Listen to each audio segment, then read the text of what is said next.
अस्सलाम वालेकुम dear students. आज हम डिस्कस करेंगे सब्जेक्ट वर्ब एग्रीमेंट को। ठीक है, सब्जेक्ट वर्ब एग्रीमेंट क्या होता है कि हमारे पास जैसा सब्जेक्ट हो उसी के अकॉर्डिंग हम वर्ब और हेल्पिंग वर्ब यूज करते हैं। अब सब्जेक्ट हमारा नाउन भी हो सकता है और प्रोनाउन भी हो सकता है, उसी के अकॉर्डिंग हम लोग वर्ब और हेल्पिंग वर्ब यूज करते हैं और इसी कॉन्सेप्ट को हम लोग कहते हैं सब्जेक्ट वर्ब एग्रीमेंट। ये सब्जेक्ट वर्ब एग्रीमेंट का जो क्वेश्चन होता है ये एमसीक्यूज में पूछा जाता है, स्पॉट द एरर में पूछा जाता है। खास तौर पर जब हम बात करते हैं एमडी कैट की, ई कैट की, और इसके साथ सेट जो होता है, सीएसएस, पीएमएस, मतलब जितने भी पेपर होते हैं जिनमें हमारे पास इंग्लिश का कुछ ना कुछ पोर्शन मौजूद हो, उसमें सब्जेक्ट वर्ब एग्रीमेंट कंपलसरी पूछा जाता है और इसमें से एमसीक्यूज भी आते हैं। ठीक है ना। तो अब इसी चीज को हम लोग समझने की कोशिश करते हैं और इसी चीज को हम लेके चलते हैं। हम बेसिक से एडवांस की तरफ जाएंगे। हमारा बेसिक कॉन्सेप्ट ये कहता है कि जैसे यहां पर हमारे पास रूल नंबर 1 लिखा हुआ है कि जैसा हमारा सब्जेक्ट होता है, अगर सब्जेक्ट सिंगुलर काउंटेबल नाउन हो तो हम लोग सिंगुलर हेल्पिंग वर्ब यूज कर लेते हैं, और अगर हमारा प्लूरल काउंटेबल नाउन होता है तो हम लोग प्लूरल हेल्पिंग वर्ब यूज कर लेते हैं। ठीक है। इसी के बाद हमारे पास दूसरा जो कॉन्सेप्ट होता है उसे हम कहते हैं सब्जेक्ट 1 और सब्जेक्ट 2। ये दो अलग अलग सब्जेक्ट्स होते हैं और इनको हम लोग ज्वाइन कर देते हैं एंड के जरिए से, और एंड यहां पर यूज होता है कोऑर्डिनेट कंजंक्शन के तौर पर। तो हमारा जो वर्ब और हेल्पिंग वर्ब होता है वो किस फॉर्म में होता है? प्लूरल फॉर्म में होता है। ये दोनों बेसिक कॉन्सेप्ट है, इसीलिए इनके लिए हमें एग्जाम्पल की जरूरत नहीं है। ठीक है। हाँ, इसके बाद थोड़े से मुश्किल और उसके बाद कॉम्प्लिकेटेड एमसीक्यूज या रूल्स आते चले जाएंगे, तो उनके हवाले से हम डिस्कशन डिटेल से करेंगे। ठीक है। हमारा थर्ड रूल ये कहता है कि अगर किसी भी सेंटेंस में दो नाउन जुड़े हो, जैसा कि लिखा हुआ है नाउन 1 और नाउन 2, और ये जुड़े हो किसके जरिए से? एंड के जरिए से। नाउन 1 और नाउन 2 जब एंड के जरिए से मिलते हैं तो ये एक नया वर्ड अक्सर बना देते हैं। कभी कभार क्या होता है, दोनों का अलग अलग मीनिंग होता है। जैसे मैं कहता हूं जी Ali and Ahmad are friends, तो ये हमारा क्या है, एक अलग अलग मीनिंग दे रहे हैं। अली एक और है, अहमद एक और है। लेकिन कभी कभार क्या होता है, एंड के जरिए से ये वर्ड्स जुड़ते हैं और ये एक ही मीनिंग दे देते हैं, यानी कि ये यूज होते हैं सिंगुलर यूनिट के तौर पर। जब नाउन 1 और नाउन 2 एंड के जरिए से जुड़े और ये एक सिंगुलर यूनिट के तौर पर यूज होते हैं, तो फिर हम इनके साथ वर्ब और हेल्पिंग वर्ब कौन से यूज करते हैं? सिंगुलर यूज करते हैं। जैसे मैंने एग्जांपल लिखी है, स्लो एंड स्टेडी, विन आएगा या फिर विन्स द रेस आएगा। अब स्लो एक अलग नाउन है और स्टेडी एक अलग नाउन है। जब ये दोनों नाउन्स मिले हैं तो फिर ये एक न्यू मीनिंग बना देते हैं, एक नया वर्ड क्रिएट कर देते हैं, और उसका मीनिंग क्या होता है? कंसिस्टेंसी। स्लो एंड स्टडी फिर विन्स द रेस हो जाएगा, विन द रेस नहीं होगा। इसी तरह से हम लोग कह सकते हैं जी horse and carriage is very useful in rural areas. Horse and carriage is very useful in rural areas. अब यहां पर हॉर्स और कैरेज दोनों मिलकर एक नया मीनिंग बना देते हैं, उर्दू में हम जिसे बोलते हैं तांगा। तो अब ये एक ही सिंगुलर वर्ड बन गया है, तो इसके साथ वर्ब और हेल्पिंग वर्ब क्या आ जाएंगे? सिंगुलर आ जाएंगे। इसी तरह से हम लोग कहते हैं दाल एंड चावल is a very unique dish in Punjab. तो यहां पर आर नहीं आएगा क्योंकि माइंड में ये आ जाता है कि दाल एंड चावल दो अलग अलग वर्ड हैं, तो इसलिए हम लोग क्या यूज करेंगे? इसी तरह से हम लोग कह सकते हैं bread and butter is very difficult now a days. ठीक है। अब ब्रेड एक अलग वर्ड है, बटर एक अलग वर्ड है, लेकिन जब ये दोनों मीनिंग जुड़ते हैं और मिलकर एक नया मीनिंग बना देते हैं जिसका मतलब होता है रोजी रोटी या फिर लाइवलीहुड होता है, तब ये सिंगुलर होगा। अब हम कहेंगे bread and butter is very difficult now a days. ठीक है जी, ये हमारा थर्ड रूल था। चौथा रूल ये कहता है कि देखिए हमारे पास नाउन यूज होता है नाउन के साथ हम लोग आर्टिकल यूज करते हैं, नाउन के साथ हम लोग आर्टिकल यूज करते हैं, और वो article it can be in a definite form और इनडेफिनेट फॉर्म। इनडेफिनेट फॉर्म में ए और एन आ जाते हैं, डेफिनेट फॉर्म के अंदर द आ जाता है, हम उसको डी भी पढ़ लेते हैं, ठीक है जी। तो अगर तो नाउन वन और नाउन टू दोनों जुड़े होंगे एंड के जरिए से, नाउन वन से पहले भी आर्टिकल यूज हो रहा है और नाउन टू से पहले भी आर्टिकल यूज हो रहा है। जब दोनों से पहले आर्टिकल आ रहा है तो इसका मतलब यह हुआ नाउन वन की आइडेंटिटी अलग होती है और नाउन टू की आइडेंटिटी क्या हो जाएगी, अलग हो जाएगी। जब दोनों की आइडेंटिटी अलग अलग है तो फिर वर्ब और हेल्पिंग वर्ब भी प्लूरल हो जाएंगे। The director and the principal have arrived in the seminar. अब इसमें डायरेक्टर नाउन वन है, प्रिंसिपल नाउन टू है। नाउन वन से पहले भी आर्टिकल यूज हो रहा है और नाउन टू से पहले भी आर्टिकल यूज हो रहा है। जब आर्टिकल्स दोनों के साथ यूज हो रहे हैं तो फिर इसका मतलब यह हुआ वर्ब और हेल्पिंग वर्ब प्लूरल आ जाएंगे, क्योंकि दोनों की आइडेंटिटी अलग अलग है। इसी के साथ हमारे पास ये कॉन्सेप्ट 6 जो है, रूल नंबर 6 जो है, वो भी इस 4 के साथ एसोसिएटेड है। यहां दोनों नाउन्स के साथ आर्टिकल आता है, यहां पर क्या है, सिर्फ एक नाउन के साथ आर्टिकल आएगा। किस नाउन के साथ आएगा जी, नाउन वन के साथ आर्टिकल आएगा और नाउन टू के साथ जीरो आर्टिकल मैंने लिखा है, यानी कि कोई आर्टिकल यूज नहीं होगा। जब नाउन वन के साथ आर्टिकल है और नाउन टू के साथ आर्टिकल नहीं यूज हो रहा और इन दोनों नाउन्स को ज्वाइन करने के लिए हम एंड यूज कर रहे हैं, तो इसका मतलब ये हुआ ये आर्टिकल इस नाउन वन को भी रिप्रेजेंट कर रहा है और इस नाउन टू को भी क्वालिफाई कर रहा है। इसलिए दोनों नाउन्स की आइडेंटिटी क्या हो जाती है, सेम हो जाती है। जब दोनों नाउन्स की आइडेंटिटी सेम हो जाती है तो फिर आगे यूज होने वाली वर्ब भी क्या हो जाएगी, सिंगुलर हो जाएगी। जैसे मैंने यहां पर लिखा इसी एग्जांपल को, the director and principal have arrived in the seminar. अब यहां पर डायरेक्टर नाउन वन से पहले तो आर्टिकल है, प्रिंसिपल नाउन टू से पहले आर्टिकल यूज नहीं हो रहा, तो इसका मतलब ये द डायरेक्टर को भी रिप्रेजेंट कर रहा है और प्रिंसिपल को भी रिप्रेजेंट कर रहा है।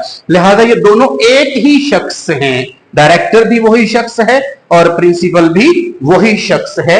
इसलिए वर्ब और हेल्पिंग वर्ब क्या यूज हो जाएंगे, सिंगुलर यूज हो जाएंगे। इसी तरह से मैं कह सकता हूं my father and mentor is very unique for मी। अब यहां पे देखें तो माई का भी वही फंक्शन होता है, यानी कि पोजेसिव एडजेक्टिव का भी वही फंक्शन होता है जो कि डेफिनेट आर्टिकल का फंक्शन होता है। दा किसी चीज को स्पेसिफिक करता है तो possessive adjective my, our, your, his, her, यो, देयर, ये भी स्पेसिफिक करते हैं पोजेशंस को। तो जब हमारे पास पोजेसिव एडजेक्टिव यूज हो जाए तो इसका फंक्शन वही होता है जो कि दा का होता है। इसलिए पोजेसिव प्रोनाउन, पोजेसिव एडजेक्टिव के साथ हम लोग आर्टिकल भी यूज नहीं करते। जब मैंने ये कहा कि my father and mentor is unique for मी, तो फिर मैं ये कह रहा हूं कि मेरा वालिद और मेंटोर एक ही शख्स है, यानी कि मेरा वालिद ही मेरा क्या है, मेंटोर है। लेकिन अगर मैं ये कह दूं कि my father and my mentor, अब यहां पे इज यूज नहीं होगा, अब यहां पे आर यूज होगा। My father and my mentor are very unique for me. Is that clear? ठीक है जी। इसके बाद अगर हम लोग देखते हैं तो ये हमारे पास रूल नंबर 5 जो है वो को रिलेटिव कंजंक्शंस के हवाले से है। किन के हवाले से है जी? को रिलेटिव कंजंक्शंस के हवाले से, यानी कि आइदर और, neither nor, not only but also, हम इनको क्या बोलते हैं, को रिलेटिव कंजंक्शन बोलते हैं। क्या बोलते हैं जी? को रिलेटिव कंजंक्शंस। हम इनको को रिलेटिव कंजंक्शन बोलते हैं। को रिलेटिव कंजंक्शंस क्या होते हैं? ये हमेशा पेयर में यूज होते हैं। पेयर का मतलब क्या होता है? As close as possible. ये नहीं हो सकता कि मैं जूते पहने हुए हूं और एक जूता मैंने घर रखा हुआ है और एक जूता मैंने पहना हुआ है, तो हम इसे पेयर नहीं कह सकते। पेयर का मतलब ये होता है कि एज क्लोज एज पॉसिबल, ठीक है। इसलिए कोरिलेटिव कंजंक्शन जो होते हैं, पहली चीज तो यह है कि प्रॉपर जहां यूज होने चाहिए, जिस वर्ड के लिए यूज होने चाहिए, उसी के साथ ये अप्लाई हो सकते हैं। दूसरी चीज, कोरिलेटिव कंजंक्शंस के जरिए से जब भी कोई सब्जेक्ट्स जुड़ते हैं तो हमेशा दो सब्जेक्ट्स होते हैं। कितने सब्जेक्ट्स होते हैं? दो सब्जेक्ट्स होते हैं। कोरिलेटिव कंजंक्शंस के जरिए से हम हमेशा दो सब्जेक्ट्स को जोड़ते हैं, तो इन दोनों सब्जेक्ट्स के बाद जो वर्ब होगी that will be according to second subject. यानी कि कोरिलेटिव कंजंक्शंस के साथ यूज होने वाले दोनों सब्जेक्ट्स में से सेकंड के अकॉर्डिंग हम क्या यूज करेंगे? वर्ब और हेल्पिंग वर्ब यूज करेंगे। जैसा मैंने यहां पर लिखा है, neither the teachers nor the principal is are absent. अब यहां पर अगर देखें तो हमारे पास ये जो नाइदर है ये कंजंक्शन है और इसका पेयर बन रहा है किसके साथ? नॉर के साथ। अब एक सब्जेक्ट यूज हो रहा है नाइदर के साथ और एक सब्जेक्ट यूज हो रहा है नॉर के साथ, वो प्रिंसिपल है, ठीक है ना। तो अब यहां पर हमारे पास पहला सब्जेक्ट टीचर है और दूसरा सब्जेक्ट क्या है? प्रिंसिपल है। जब दो सब्जेक्ट्स जुड़े हैं कोरिलेटिव के लिए तो वर्ब और हेल्पिंग वर्ब जो है वो सेकंड के अकॉर्डिंग होने चाहिए। अब सेकंड सब्जेक्ट सिंगुलर है तो वर्ब और हेल्पिंग वर्ब भी क्या हो जाएंगे? सिंगुलर हो जाएंगे। तो करेक्शन हो जाएगी, neither the teachers not the principal is absent, ठीक है जी। इसके बाद देखें तो हमारा ये जो 7th रूल है ये बहुत इंपॉर्टेंट है। 7th रूल ये कहता है कि अगर किसी भी सेंटेंस में एक सब्जेक्ट यूज करते हैं, हम इसे सब्जेक्ट 1 कह देते हैं और ये कह देते हैं सब्जेक्ट 2। अब सब्जेक्ट 1 और सब्जेक्ट 2 दोनों के दोनों जुड़े हुए हैं, ज्वाइन हुए हैं किसके जरिए से? प्रेपोजिशन के जरिए से। वो प्रेपोजिशन कोई भी हो सकती है। अगर प्रेपोजिशन के जरिए से ज्वाइन होते हैं तो वर्ब और हेल्पिंग वर्ब जो हैं वो इस फर्स्ट के अकॉर्डिंग यूज होने चाहिए, यानी कि प्रेपोजिशन से पहले जो सब्जेक्ट यूज हो रहा है उसके अकॉर्डिंग हम जो है वो वर्ब और हेल्पिंग वर्ब यूज करेंगे। अब क्यों यूज करेंगे उसकी रीजन भी देख लीजिएगा। देखें, कॉमन रूल ये कहता है, कुछ एक्सेप्शंस भी हो सकती हैं, लेकिन कॉमन रूल ये कहता है कि प्रेपोजिशन के बाद जो भी केस होता है वो हमेशा ऑब्जेक्टिव केस होता है। जो भी केस होता है वो ऑब्जेक्टिव केस होता है। और जो वर्ब यूज की जाती है वो ऑब्जेक्ट के अकॉर्डिंग नहीं यूज की जाती, वो यूज की जाती है किसके अकॉर्डिंग?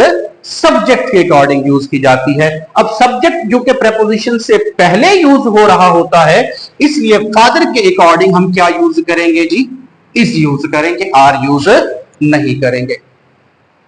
8वां रूल हमारा यह कहता है कि अगर दो एक ही तरह के नाउन्स, ऊपर हमने पढ़ा है दो अलग अलग नाउन्स, यहां हम पढ़ रहे हैं दो एक ही तरह के नाउन्स जब जुड़ जाते हैं प्रेपोजिशंस के जरिए से, कोई भी एक प्रेपोजिशन हो सकती है, तो ये नाउन भी सिंगुलर होगा और ये नाउन भी सिंगुलर होगा, क्योंकि सेम नाउन कनेक्ट हो रहा है, ज्वाइन हो रहा है प्रेपोजिशन के जरिए से। जब दो सेम नाउन प्रेपोजिशन के जरिए से जुड़ते हैं तो पहला नाउन जो यूज होता है वो भी सिंगुलर होता है और दूसरा नाउन भी सिंगुलर होता है, और आगे यूज होने वाली जो वर्ब होती है that is also in a singular form, ठीक है। जैसे मैं यहां पे लिख रहा हूं, miles after miles was covered. अब माइल्स और माइल्स एक ही तरह के नाउन्स हैं, बीच में यूज हो रहा है आफ्टर, और after is using as a preposition, ठीक है जी, is being used as preposition. तो यहां पर हम लोग वाज यूज करेंगे, वर यूज नहीं करेंगे, और माइल यूज नहीं करेंगे, माइल यूज करेंगे, ठीक है। तो इसका मतलब क्या हुआ कि जब दो एक ही तरह के नाउन्स, सेम नाउन्स जुड़ते हैं प्रेपोजिशन के जरिए से, तो फिर हम लोग दोनों नाउन्स को भी सिंगुलर करते हैं और आगे यूज होने वाली जो वर्ब होती है वो भी क्या हो जाती है? सिंगुलर हो जाती है, ठीक है जी। इसके बाद हमारे पास जो है ये रूल नंबर 9 है।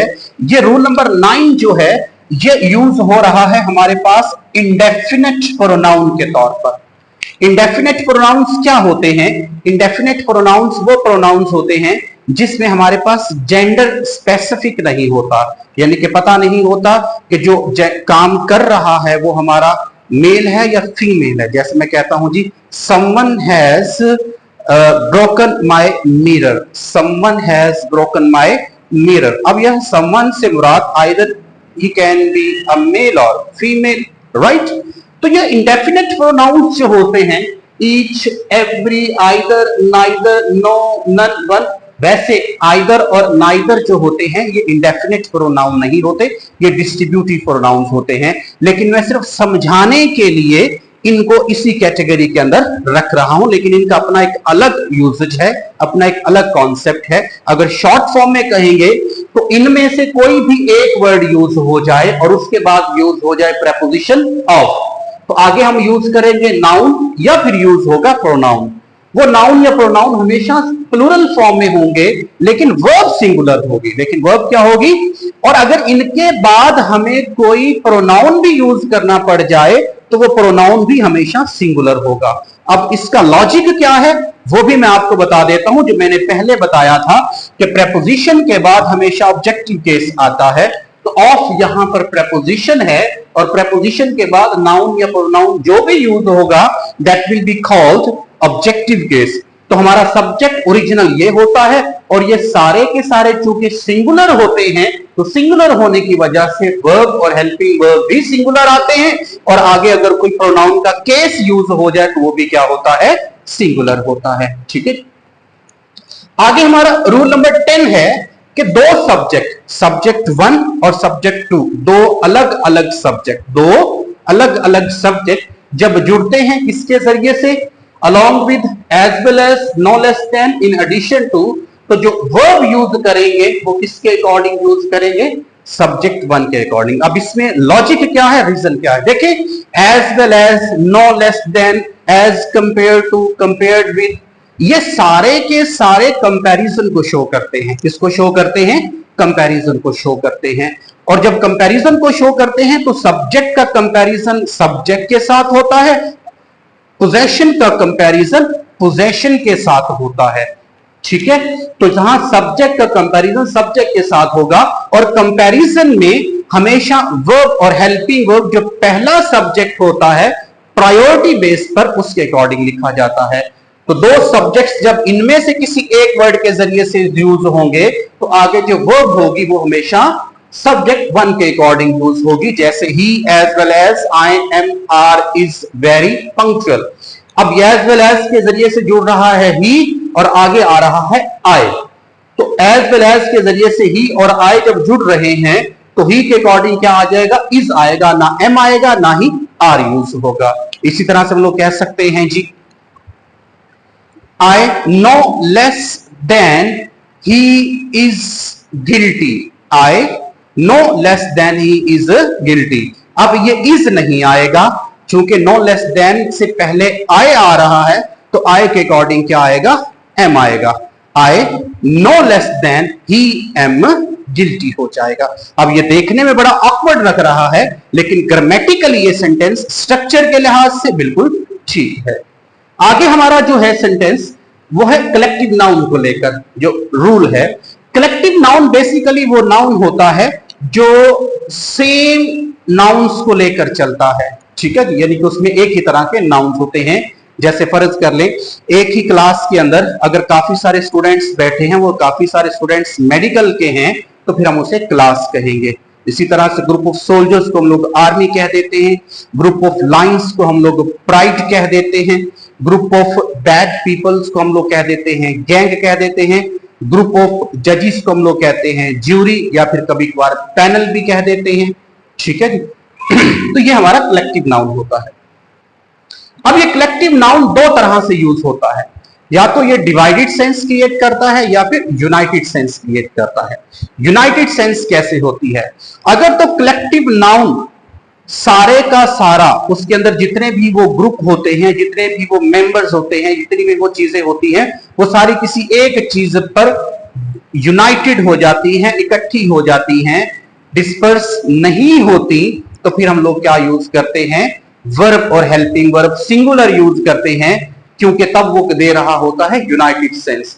तो अगर तो कलेक्टिव नाउन यूनाइटेड सेंस देता है तो वर्ब और हेल्पिंग वर्ब सिंगुलर, और केसेस जो प्रोनाउन के होंगे वो भी आगे क्या हो जाएंगे, सिंगुलर हो जाएंगे। ठीक है, लेकिन अगर वो कलेक्टिव नाउन किसी बात पर डिस्पर्स हो चुका है, सारे अलग अलग व्यूज रख रहे हैं, सबकी अलग अलग डेस्टिनेशन है, तब हम इसको डिवाइडेड सेंस कहते हैं।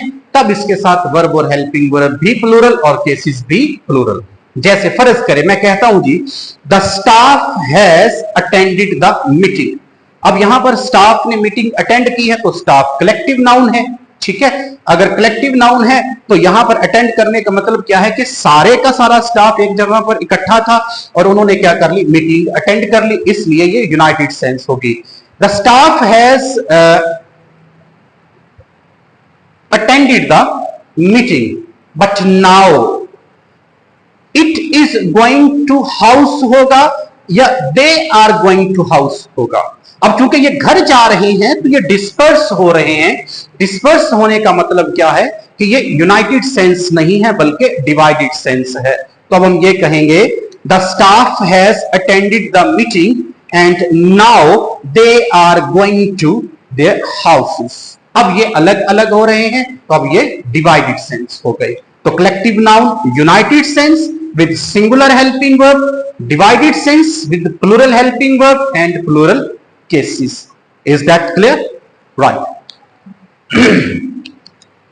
Last but not least, हमारा 12th जो है वो होता है इट के हवाले से। ये बहुत बेसिक कॉन्सेप्ट है और बहुत कॉम्प्लिकेटेड भी होता है और कंफ्यूज भी कर देता है। ठीक है, इट बेसिकली डमी सब्जेक्ट होता है जो कि किसी भी ओरिजिनल सब्जेक्ट को इंट्रोड्यूस करवाता है। ठीक है, तो जब ये डमी सब्जेक्ट के तौर पर यूज होता है तब हम इस इट के साथ वर्ब और हेल्पिंग वर्ब सिंगुलर यूज करते हैं, और आगे हमारा सब्जेक्टिव केस होता है। नॉर्मली हमने ये पढ़ा हुआ है कि वर्ब के बाद हमेशा ऑब्जेक्टिव केस आता है और वर्ब से पहले सब्जेक्टिव केस आता है, लेकिन जब बात होती है इट की तो इट चूंकि ओरिजिनल सब्जेक्ट नहीं होता इसलिए इसके बाद यूज होने वाली वर्ब और हेल्पिंग वर्ब के बाद सब्जेक्टिव केस आएगा, ऑब्जेक्टिव केस नहीं आएगा, क्योंकि जो ओरिजिनल सब्जेक्ट इट इंट्रोड्यूस करवा रहा है वो ये वाला है। तो हमें सब्जेक्ट तो कोई ना कोई चाहिए, इसलिए ये सब्जेक्ट हो जाएगा, और आगे जो वर्ब होगी वो हमेशा इस सब्जेक्ट के अकॉर्डिंग यूज होगी। जैसे मैं यहां पे लिखा है, it is me who is worried about you, तो अब ये कहना गलत है, इट इज मी नहीं होगा, हमें मी का सब्जेक्टिव केस चाहिए, और मी का सब्जेक्टिव केस क्या है, आई है। इट इज मी नहीं होगा, इट इज आई होगा, और आगे हु इज नहीं होगा, हु एम होगा, क्योंकि आई के अकॉर्डिंग वर्ब और हेल्पिंग वर्ब क्या हो जाएंगे, उसके अकॉर्डिंग आएंगे, और आई के अकॉर्डिंग एम आता है, तो क्या हो जाएगा, it is I who am worried about you. ये हमारे कुछ बेसिक कॉन्सेप्ट्स थे और बहुत क्रूशियल थे हमारे डिफरेंट किस्म के एग्जाम्स को लेकर। जैसा कि मैंने स्टार्ट में कहा था, MD CAT, E CAT, set हो सकता है, सीएसएस हो सकता है, पीएमएस हो सकता है, पीसीएस हो सकता है, डिफरेंट किस्म के कॉम्पिटिटिव एग्जाम्स हो सकते हैं, वन पेपर हो सकता है, आजकल पीयू के जो एग्जाम चल रहे हैं उनके अकॉर्डिंग हो सकता है, लैट हो सकता है, डिफरेंट किस्म के जो एग्जाम्स होते हैं लॉ के लिए। तो इन सब के अंदर ये बहुत इंपॉर्टेंट टॉपिक होता है, और बहुत सारे स्टूडेंट्स जो हैं सब्जेक्ट वर्ब एग्रीमेंट को लेकर कंफ्यूज हो रहे होते हैं, और इसी कंफ्यूजन की वजह से वो अपने मार्क्स को लूज कर रहे होते हैं। तो इसी वजह से इस लेक्चर के अंदर हमने सब्जेक्ट वर्ब एग्रीमेंट के जो बहुत इंपॉर्टेंट रूल्स हैं उनको डिस्कस किया है। आई होप कि इसके बाद उम्मीद है की जा सकती है कि बहुत सारे स्टूडेंट्स की जो डाउट्स हैं और कंफ्यूजन जो हैं वो क्लियर हो जाएंगी। इंशाल्लाह नेक्स्ट टाइम इसी तरह की किसी बहुत सारे अच्छे लेक्चर के साथ मुलाकात होगी, मिलेंगे। तब तक के लिए अल्लाह हाफिज, अपना ख्याल रखिएगा।